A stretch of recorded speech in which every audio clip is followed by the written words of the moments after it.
Pernah tidak mendengar kata-kata seperti ini di lapangan? Walah, orang safety itu datang ke lapangan cuman foto-foto saja terus pergi. Kerjaannya cuman mencari kesalahan orang lain. Begitulah stereotip yang sering disematkan kepada oknum bagian keselamatan dan kesehatan kerja. Tapi saya sangat yakin tidak begitu sebenarnya. Hanya kurang terjalin saja komunikasi dan masih banyak safety officer yang datang ke lokasi kerja itu dengan membawa solusi. Daripada melebar, kali ini saya akan membahas mengenai bagaimana cara mencari data untuk keperluan investigasi kecelakaan pada saat terjadi kecelakaan di tempat kerja. Ini masih ada hubungannya dengan video sebelumnya tentang investigasi kecelakaan. Sebelum lanjut, ada bumper yang mau lewat. Sebentar saja kok.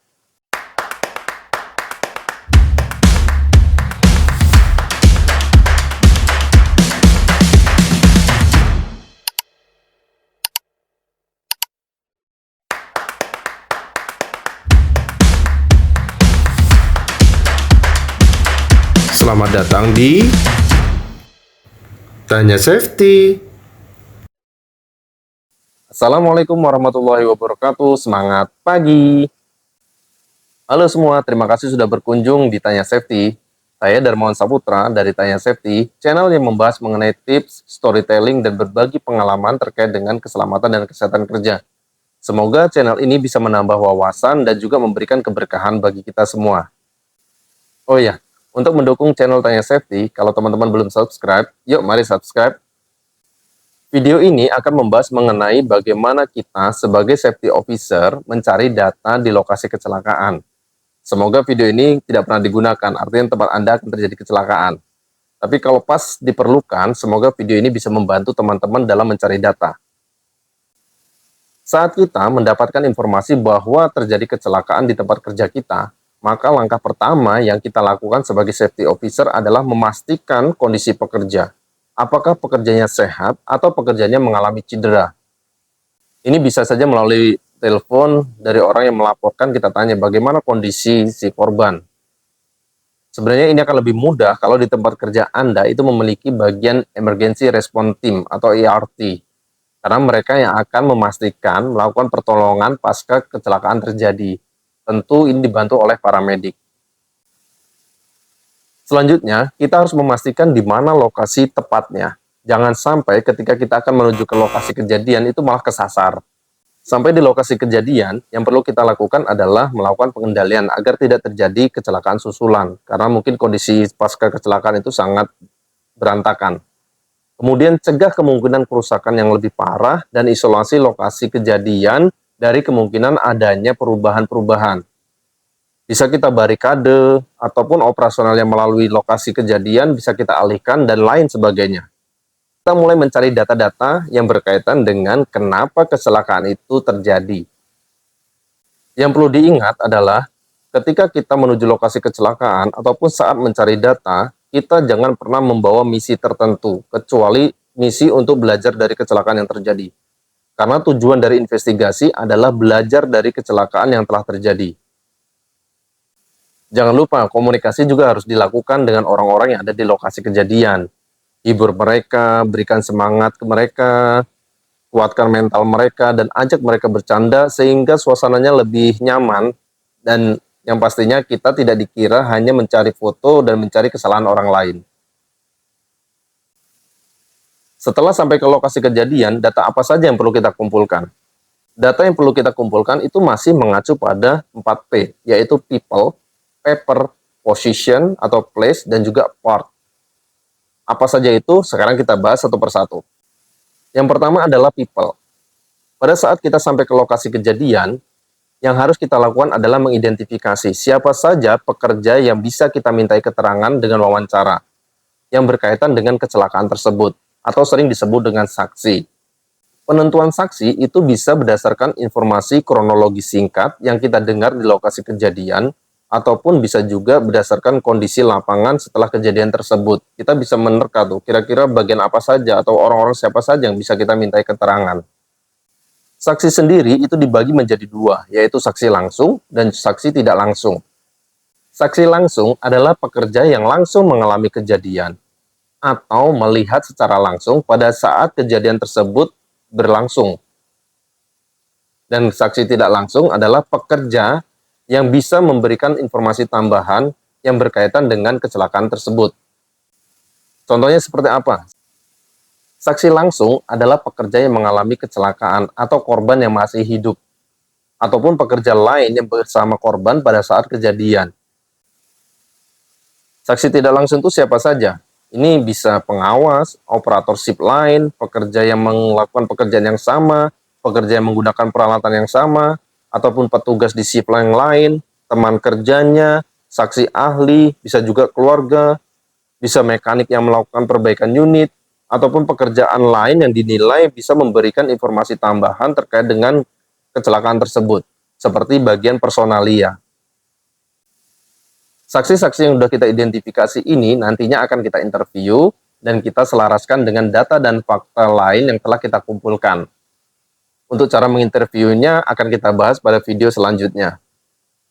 Yang perlu diingat bahwasannya dari 4P, people merupakan data dengan tingkat kepercayaan yang paling rendah. Kira-kira kenapa people kok bisa memiliki tingkat kepercayaan paling rendah? Silahkan komen ya. Kita bahas yang kedua, yaitu paper. Paper ini berkaitan dengan semua dokumen yang bisa memberikan informasi terkait dengan kejadian kecelakaan, seperti hasil inspeksi, hasil uji kelayakan, dokumen desain bangunan, perizinan-perizinan, prosedur kerja, record perbaikan unit, ataupun berkaitan dengan pekerja, data pekerja seperti pelatihan, data kesehatan, ataupun job desk kerjanya, dan lain sebagainya. Data-data ini kita butuhkan untuk melihat apakah ada kegagalan secara sistem atau adanya kekurangan kendali manajemen. Contohnya, pekerja yang mengalami kecelakaan ternyata belum mendapatkan pelatihan yang sesuai dengan pekerjaannya, atau karena kondisi kesehatannya yang tidak terpantau sehingga pekerja tersebut mengalami kecelakaan. Selain dokumen-dokumen yang saya sebutkan tadi, ini juga bisa berkembang ke dokumen lain yang sekiranya dinilai bisa memberikan informasi terkait dengan kecelakaan yang ada. Misalkan pada saat interview dengan para saksi, ada perlu dokumen lain yang perlu dilihat. Itu silakan saja. Kemudian yang ketiga, yaitu position atau place. Position atau place ini itu berkaitan dengan kondisi lokasi kejadian. Yang bisa dilakukan adalah dengan melihat kondisi lapangan pasca kejadian, kemudian melakukan pengukuran, membuat sketsa. Data-data yang berkaitan dengan position atau place ini bisa berupa tempat. Kita lihat di tempat kejadian, ada tidak bekas benturan di permukaan tanah ataupun lantai dan di bagian-bagian lainnya. Kita lihat juga penerangannya. Penerangannya bisa cukup atau kurang atau bahkan sangat silau. Kemudian yang kedua adalah jalan. Bagaimana kondisi jalannya, lebarnya seperti apa, kondisinya rusak atau tidak, kemiringan jalannya seperti apa. Kemudian ada tidak bekas pengereman ataupun jejak ban yang mengarah kepada kejadian. Yang selanjutnya adalah lingkungan tempat kejadian.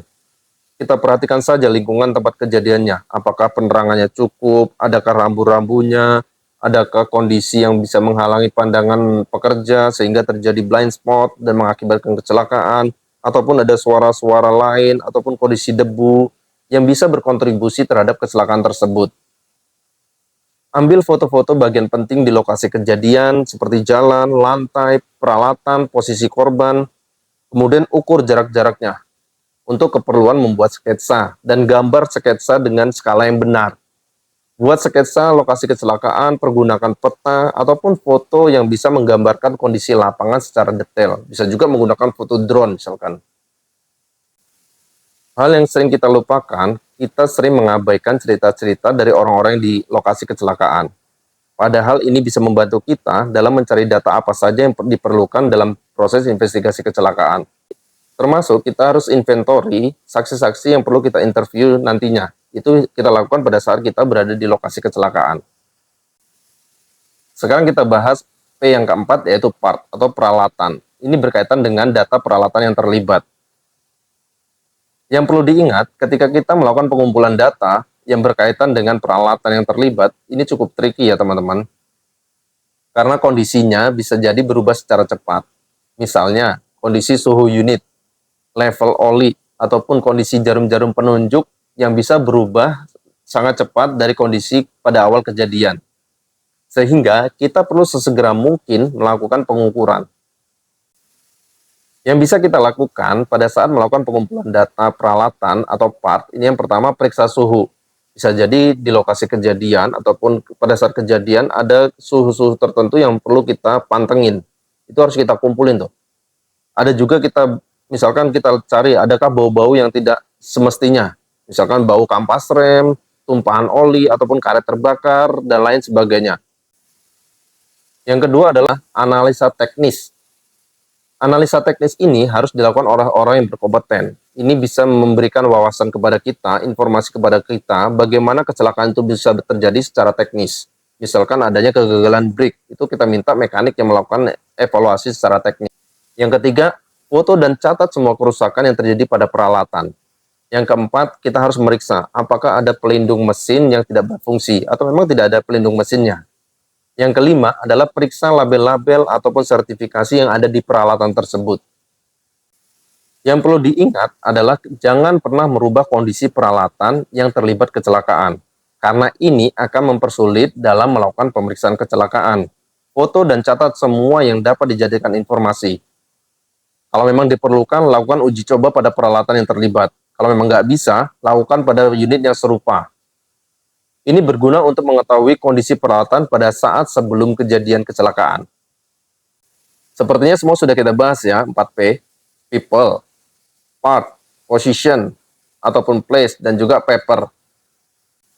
Cukup sekian pembahasan mengenai cara mendapatkan data-data yang diperlukan dalam melakukan pemeriksaan kecelakaan di tempat kerja.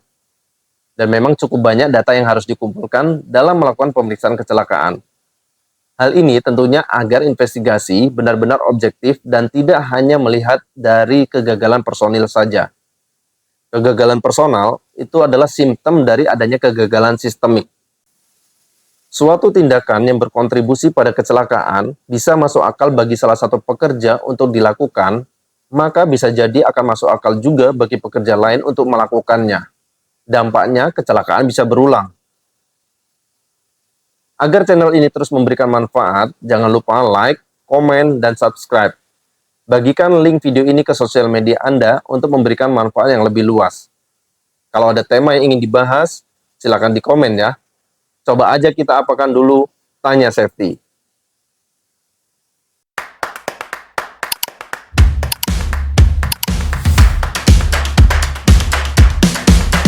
Terima kasih sudah menonton video kami di Tanya Safety.